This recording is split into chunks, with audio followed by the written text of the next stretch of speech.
أهل النار في جهنم بعد مدة طويلة من العذاب، لا أحد يعلم مدتها إلا الله، يقولوا يدعوا ربهم، ايش يقولوا؟ ربنا أخرجنا منها فإن عدنا فإنا ظالمون.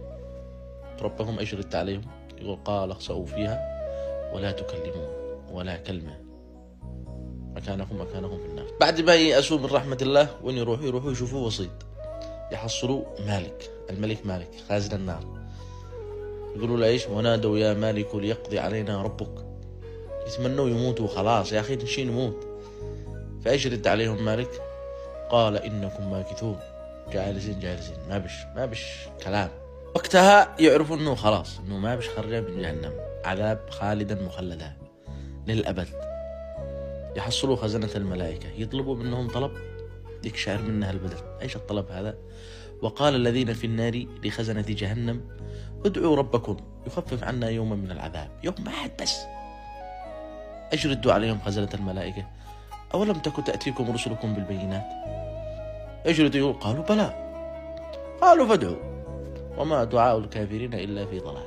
ادعي لو ما تشبع، ما فيش فايدة، مكانك في جهنم ومكانك معذب إلى الأبد. خلاص ما في أمل، اليأس الكامل، جالس في جهنم ماكث إلى الأبد، عذاب يوميا. في حصول أصحاب الجنة ايش يقولوا لهم؟ ونادى أصحاب النار أصحاب الجنة أن أفيضوا علينا من الماء، نشرب بس قطرة من الماء، أو مما رزقكم ربكم، أو شوية أكل. ايش ردوا عليهم أصحاب الجنة؟ قالوا إن الله حرمها على الكافرين، حتى أكل وشرب ما فيش. يا لطيف يا لطيف. من هؤلاء الناس الذين يستحقوا هذا العذاب؟ ايش يقول الله؟ الذين اتخذوا دينهم لهوا ولعبا وايش وغرتهم الحياة الدنيا. يا لطيف يا لطيف، والله نحن مقصرين. طيب ايش جزاهم هؤلاء؟ ايش قال الله عز وجل؟ فاليوم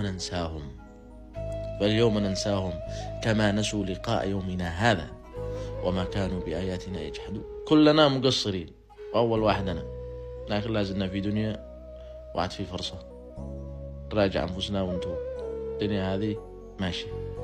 أسأل الله المغفرة للجميع، لكل من شاهد الفيديو هذا، وأسأل الله أن يأتكم من نار جهنم جميعا، وأن يجعلكم من أهل الجنة.